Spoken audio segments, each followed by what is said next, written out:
Now, we're going to switch gears to something else that you detail out in the book, and this is, again, going to be an exercise, and we want you on Facebook to engage as well. Now, Don's going to walk you through this, and then our audience is going to go through this as well. We're going to give you a little bit of thinking and writing time, and then, again, we're going to have some more of our live audience members go through this with Don. So, Don, we're going to take him through this idea of a one-liner. Right. What do you mean by that, and how can we all create a one-liner? Well, a one-liner is one sentence that explains what you do or what you offer in such a way that you capture the most people's attention. And so it comes from the movie industry. A one-liner is what describes a film. So when you say Jason Bourne has forgotten who he really is, but he's, it makes me go, ooh, I'd like to see that, right? I'd like to see that movie because all the suspense is in that one line. Now, a one-liner, every screenwriter knows if you create a good one-liner for your screenplay, it's worth $50,000 to $500,000 if you can sell that screenplay. And then it goes into your phone 2 years later, and you're looking for a movie, and you read that one sentence, that could be worth hundreds of millions of dollars. You got to really nail it. What we tend to do is when somebody asks what we do, we say, my grandfather started the company, or worse, we say, well, it's kind of complicated. Well, what do you say when you say it's complicated? You're saying, you're going to have to do a lot of math in your head, and it's probably not going to be worth your time, but here I go.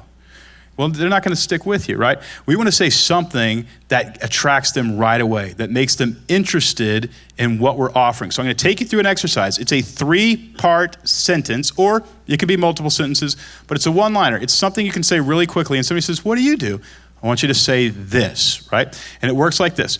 The first thing is we want to ask ourselves, most businesses struggle to talk about what they offer. We have a process that helps them clarify their message so companies get growing again. One we want to do in our one-liner, there's 3 parts. It's identify your customer's problem. This is the first part of your one-liner. You're going to open with the problem. When I walk on stage and give a speech, I don't say, my name is Donald Miller, and I've been living here in Nashville a long time, and I'm married to a wonderful woman named Betsy, and we have a chocolate lab named Lucy, and we have a dog named Jude Carter, and I'm very glad to be with you today. Why? It doesn't start a story. I walk to the center of the stage and I say, we have a serious problem. We're wasting money on marketing, and you have no idea who I am. And I don't care if you don't know who I am, because it's not about me, it's about you. Right? I open up with your problem. That's what starts a story. A story is a character that has a problem. And the sooner you can get to the problem, the sooner you can get to the hook. And now they're interested. You see? And so, if I'm selling a product, then I want to start with that problem because it makes the product valuable. I say, you know how you sometimes drop your phone in the toilet? Well, I invented the toilet net. Okay, that's not a good example, but I stole that from some comedian. Anyway, so you want to identify your problem. So what is your customer's problem? And you want to say, most people struggle with, or do you know how a lot of people feel about this? Or a lot of people are afraid to go to the dentist because they're afraid it's going to hurt really bad. So when you say, hey, what do you do for a living? You say, well, you know how a lot of people hate going to the dentist because they're afraid it's going to hurt really bad? We actually have all the modern technology. You don't feel a thing. Most people, because of the laughing gas we use, they actually love going to the dentist. They come even when they don't have a toothache. Right? So you want to identify your customer's problem. Second, you want to explain your plan to help them. Now, this is where you can mention your product, how your product differentiates in the market. But basically, you want to explain, here's what we do that solves the problem. So it's the problem, and then what I do that solves the problem, and then finally, third, the successful ending to their story. Most people struggle with this, but we created this thing so they don't have to struggle anymore, and they actually enjoy life, and it looks like this for them.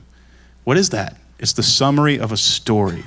But it's a summary of a story that you're inviting them into. So those are the 3 parts of your one-liner.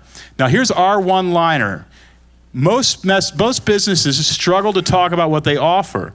We have a process that helps them clarify their message so their company starts growing again. That's my one-liner. And I memorized this, and when the Uber driver says, what do you do? I say that. And inevitably, they're handing me their business card, or they go to their website, they buy one of my products, because I just opened a story loop in their brain that they want to close. I walk them down a path that they now want to walk themselves. And that's the essence of a one-liner. What's your customer's problem? A couple things. You want to be specific. Don't be vague. A lot of people don't enjoy their lives. Okay, well, I don't know, that's a little bit too vague. Also, make sure it's a pain point. They need to feel this problem. What you're looking for is for them to say, that's me. That's me. I have that, right? That's my problem. You're looking for them to identify themselves in the problem. Third, get it down to a soundbite. This is short. Again, you're gonna have to work on this a little bit, but it's worth the work, I promise. Make it super, super brief. Let's look at a pet store. Pet owners are concerned about what their pets are really eating. Well, it wasn't until you said that. So I just agitated a problem. Here's a financial advisor. Most people can't get their heads around their financial future. How many of you feel that way? You're in business. It's like, yeah, I actually can't get my head around my financial future. I don't know if I'm rich or poor. I think I'm rich, but I don't know. Yeah, used car sales. Hey, you know how nobody likes to haggle with a used car salesman? Can you imagine if somebody said that to you and they're a used car salesman at a cocktail party? You'd be like, I'm buying my next car from this guy. He gets it. He understands my pain. All right, next is the plan, the part 2. You want to make it feel like a new idea. I've never heard that before. It's a differentiator. Oh, that's interesting. I didn't know you could go to a used car dealer without haggling. So it's a differentiator. Make it understandable. Make sure it's not so elusive they can't understand it. And make it brief. Let's look at the pet store. Pet owners are concerned about what their pets are really eating. Here's the second part. So we source our food from trusted local vendors, right? And so now you're going, I've never heard of a pet. At first I don't know what my dog is eating. It's probably not healthy, but you're making sure it is, okay?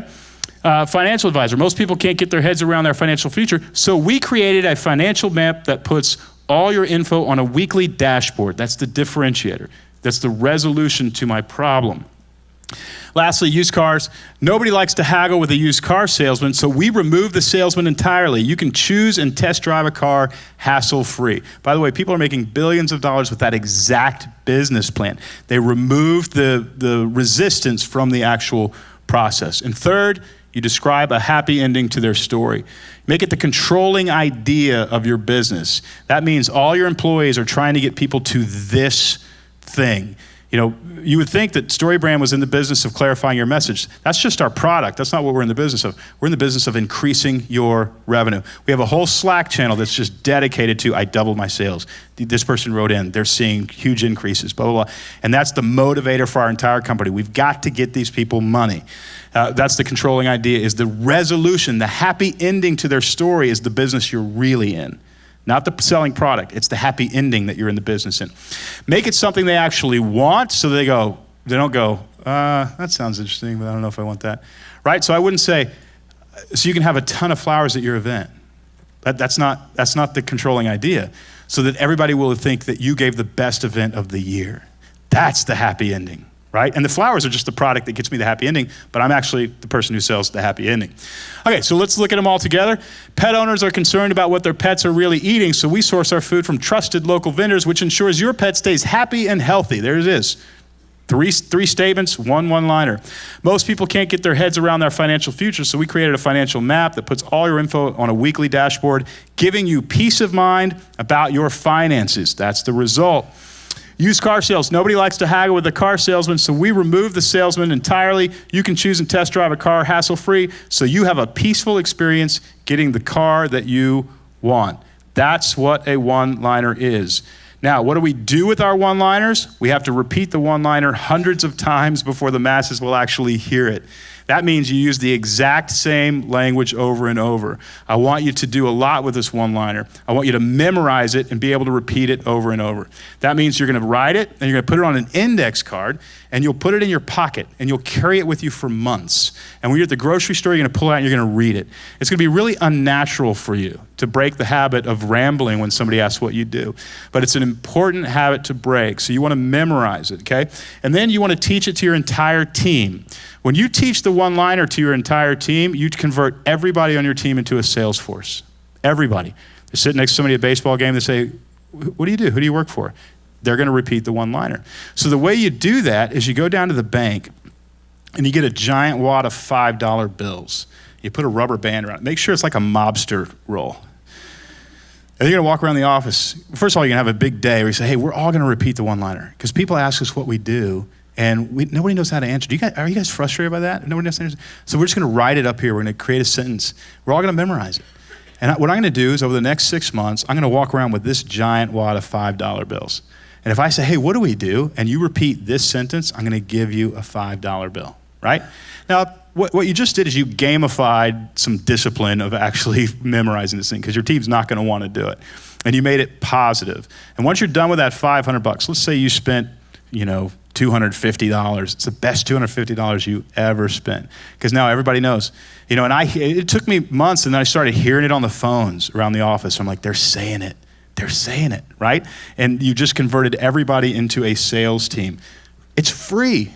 You just converted everybody into a sales team for free. You didn't even hire a salesperson. Open your keynotes with this statement. You want to, if you're giving a keynote, you want to say, hey, most people struggle with this. We have a product that does this, makes their life look like this. All right, let's talk about what we really want. And then you open and you close. And you use it on as much marketing collateral as possible. Parts of your one-liner could be in your header, but it's probably too long at the top of your website. But there is a part of a website. I get into the parts of a website that need to be on your website in my book. There's a whole chapter on it. One of the parts is an explanatory paragraph. It's where you get your search engine optimization, usually slid down pretty far on the website. The first sentence of your explanatory series of paragraphs will be your one-liner. This is how you're going to brand your company. And you're going to use the exact same language over and over because you're branding into the mind of the subconscious of your customer. Anybody here ever branded a cow? A few of you? Yeah, I have a buddy. We branded his cows one time. You lay across the back of his calf. You take that brand. You punch the back of that cow. It doesn't actually feel it as bad as you thought. It just kind of goes, what are you doing? You do that. It smells a little like hamburger. But what if you took a different brand, you put it over the top of that brand? And you took a different rancher's brand, you put it over the top of that brand. You took a different rancher's brand, you put it over the top of that brand. Anybody know whose cow that is after a little while? It's exactly what your salespeople are doing to your company. They're talking about it 25 different ways. Same language, same words, over and over. It's going to be your competitive advantage in the marketplace. All right, do we want to have some time and create some one-liners? All right, part one is you want to decide a problem. What is the problem that most of your customers struggle with? What is the problem? Okay, we're going to have about 2 minutes to define this. Make it succinct.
Okay, so we're gonna do the whole one-liner before we start sharing, but next, I wanna know, explain your plan to help them.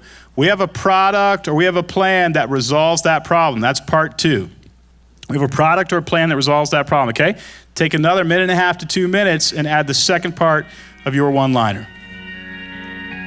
If you're waiting in line, maybe you could do it right there, but go ahead. No, I didn't mean to share. I mean actually start writing it out. Yeah, we'll share when we're all done. Thanks, though.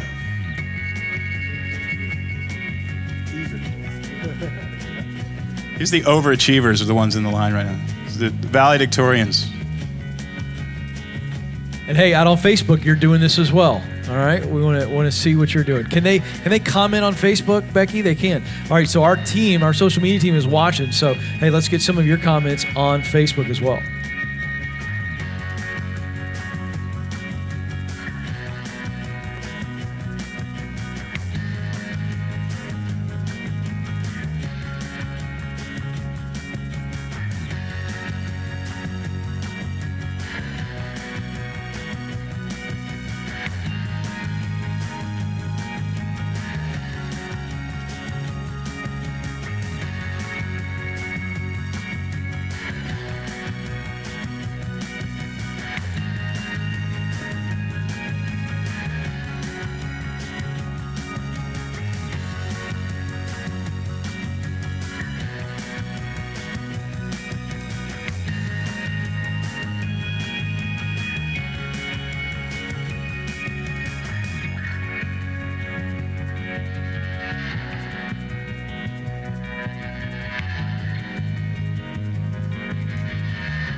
Okay, let's do the third part. Describe a successful ending to your story. You have about a minute or two on that. Describe a successful ending, and then I want to start hearing some one-liners. Just take another minute, and we'll hear some good one-liners.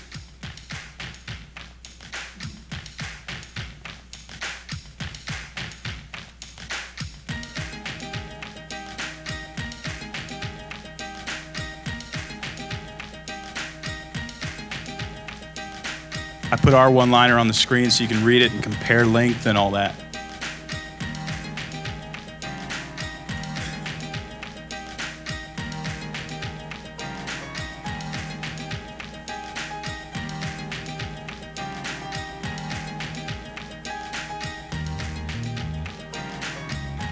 All right, some of you keep working, but we've got a line of people who I think they've finished them, and we want to get through as many. We've only got 10 minutes. We want to get through as many as we can. Will you tell me your name? Nicole. Nicole, welcome. Give me your one-liner. Many parents are concerned about their child's ability to communicate. We provide an individualized speech therapy approach to give your child a voice that lasts forever. That's really wonderful. Really wonderful. Okay, here's one thing I'll say, Nicole. Part 1 and part 2 were fantastic. Part 3 was good, but not fantastic. And here's why. Okay. You said a voice that will last forever. That's a beautiful piece of poetry, but it's very hard for me to figure out what the benefit is to me. So you'd say, so they can communicate clearly and move ahead in life without with ease. Okay. You see what I'm saying? Mm-hmm. So and I love the beauty of the poetry. That's nice. But if you say, what I really want is for my child to be able to communicate clearly and move through life with ease and succeed, right? So that I want that more than find their voice. Or so. That's a little bit poetic. But other than that, I think it's fantastic. Excellent first go. Thank you. Okay, next. I'm Robin from Best from the Nest, and many product-based businesses are really frustrated with selling their products on Amazon. We show them how to tame the Amazon marketplace so they can be more profitable and grow faster. Okay, I love everything. I love part 2 and I love part 3. You just did a little repetition on part 1. Many products-based businesses. As soon as you said products-based businesses, my mind spun out. Okay. Because I was wondering what's a product-based business and what's the difference between that and a normal business. But then when you said many people sell stuff on Amazon, but they don't know how to do it really well, they're losing a lot of money. Then I was like, oh, got it. So just take away the part where I got lost in the first. You just take away almost the first few words and go straight to the many people try to sell their products on Amazon, and that's it. Everything else is fantastic. Perfect, thank you. Awesome. Yep, next. Yeah, great. Hey there, I'm Brian. Ours is, most people think heart failure in pets can't be treated. We fight to keep families together with expert care. Most people think what? Pets with heart failure can't be treated. Oh, that's beautiful. Yeah. And then we do what? We fight to keep families together with expert care. Okay, I'm not sure how pet heart failure... I'm a veterinary cardiologist. Gotcha. But the result, I wouldn't think most people think pets' heart failure can't be treated. So I'm looking for a result for the pet. Okay. So you connecting my pet's heart problem with my family splitting up, I think is too big of a gap. Too big a jump. Too big of a bridge. So let's go. Most people don't think a pet's heart failure can be treated. It's actually quite simple with a few processes, and your pet can live just as long as any other pet of their type or breed. Cool. Make sense? Yes, So just be a little bit more specific with it. I think you went to a feeling result, and I would normally recommend that, but the feeling result really was more therapy, family counseling than veterinarian cardiology. Okay. Got it? Yep, thank you. Okay, great. Hi. Hi. My name is Rachel Carroll. Hi, Rachel. Hi. Okay, mine is people are tired of taking pills, so we offer medical massage therapies for the relief of chronic pain. We help people have less pain, more movement, and a better life. Done. I wish I could critique you, but I can't. That's fantastic. Thank you.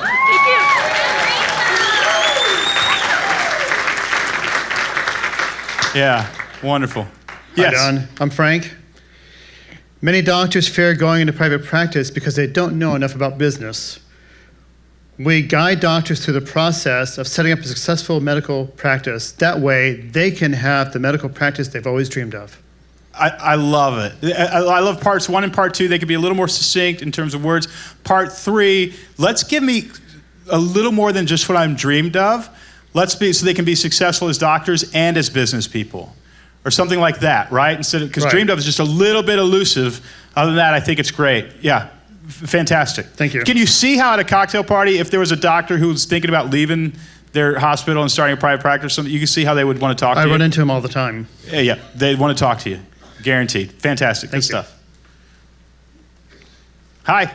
Hi, I'm Laura. With so much conflicting information everywhere, it's hard to know how to take care of your pets. We are a full-service hospital and your partner in keeping your pets healthy and happy for a lifetime. Love part 2, love part 3. Part 1, it took me a long time to know where you were going.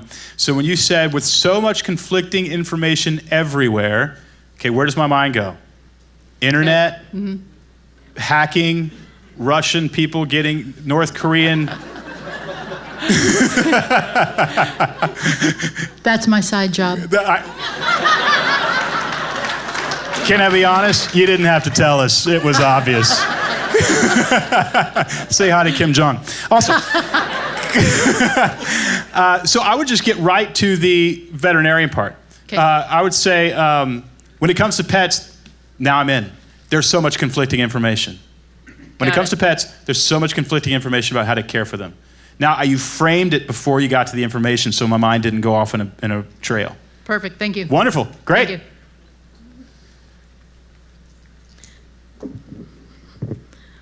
People are unaware or fearful of cyber predators.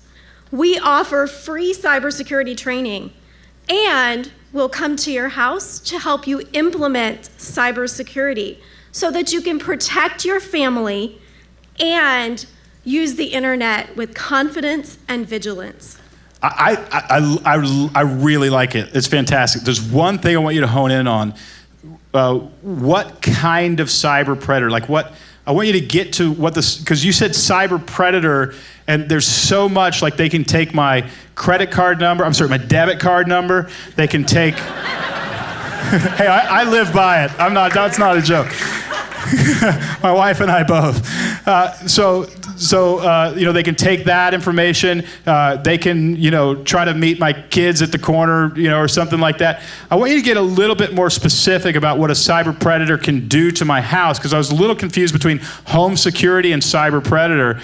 Other than that, I think you dialed it in. So I would just work on that little part, right? And you might not even say cyber predator. You might say, there's all sorts of, people having all sorts of problems of this. Stealing identity theft or whatever it is. Get right to a specific, and then it's got to be fascinating because you're coming to somebody's home and helping them figure it out. Now I'm just curious. What sort of cyber predator are you talking about? Both. I'm former law enforcement. I used to work child exploitation crimes, but I've also worked cybersecurity, cyber incident response, malware. All that kind of So stuff. I do all of it. Yeah, these days, people don't break into your house, they break into your computers, Right. which means they can get to your kids, they can get to your credit cards. See how I just did it that fast? Yeah. Yeah, I made it really understandable. It's called The Same But Different. The same as a home crime, but it's on your computer. And it allows people to fill in categories lightning fast. Okay. Great stuff, but let's finalize that first part and then we're golden. Thank you. Wonderful. Hi, Christopher Zook. Most families are tired of paying investment fees whether they make money or not. Our firm only gets paid if you make a profit, so our investors know that we want you to get the highest returns possible. There you go. Is that allowed at the SEC to say that? Yes. Oh, wonderful. Fantastic. I love it. Change nothing. Thank you. Yeah.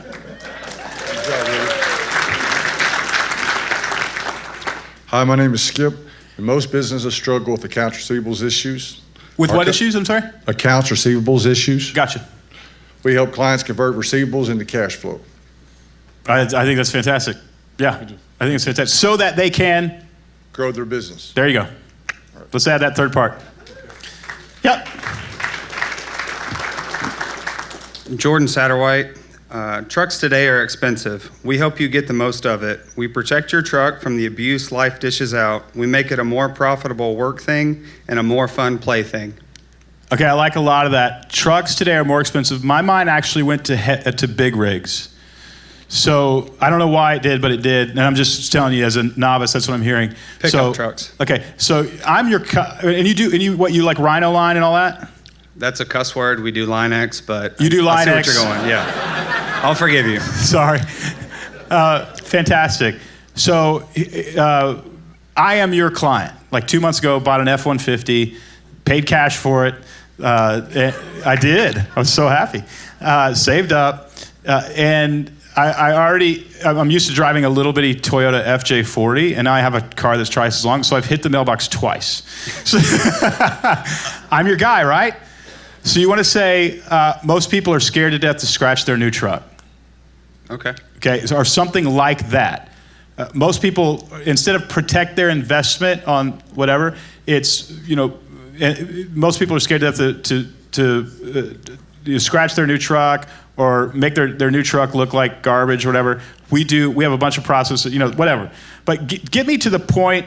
Read your first part again. Trucks today are expensive. We help you get the most of it. Okay, stop right there. Trucks today are expensive means you're going to solve the problem of expensive trucks. I can't do that. Okay, so don't say that. Right. That's not the problem you solve. You solve the problem of keeping my truck valuable, or whatever it is. Right. But I think that's where I got caught off guard. Gotcha. You don't solve the problem of expensive trucks. I think everything else I understood it. But I could feel my mind literally trying to recalculate after getting lost in that one sentence. And that's not what you want to happen. So you want to start off with, most people want to keep their truck looking and running great because it's expensive. Then you go, oh, right, keeping them running great. All right, fantastic. Right on. Thank you. Next. First We of all, can stop I whenever love you your, want. I love Okay. your sport coat. So Betsy Thanks. has- My Betsy wife has calls good this the taste. real estate salesman jacket. It absolutely looks like. I've only worn it twice because it's a bit bright for me. There you go. There you go. It looks good. Okay. Good job, Betsy. So my line would be, the medical device industry unemployment is under 3%. And my company, Legacy MedSurg, hires rock stars so our clients can help more patients and make more money. Okay. I think I like 2 and 3, but I didn't understand the problem. The medical industry's unemployment rate, Unemployment's under 3% in my which sector. means it's hard to find good. Absolutely. That's the problem. Okay. In the medical industry, it's hard to find really good people. Right. Everybody already has a job. Yep. There it is. Okay. Keep Got it. 1 and replace number 1 with what I just said, and then keep 2 and 3. Great. Thank you. All right. I think we're out of time. So there it is. One thing that you guys can do: practice on each other. And here's a great thing: practice with strangers at a Starbucks. I would say, hey, I'm working on a sentence explaining what I do. Can I just tell it to you, and you tell me back what you think I do? And you just have to do that in order to get the real reaction from people who don't know what you do. And you get that one-liner down, you get your entire team memorizing it, you put it on your website, put it on the back of your business card, make it the bio on your Twitter, make it the bio on your Instagram, and make it every single employee's email signature with a link to the website. You want to add on those methods a call to action. Buy it from us today. Schedule an appointment today. Do all of that, and you should see a good return.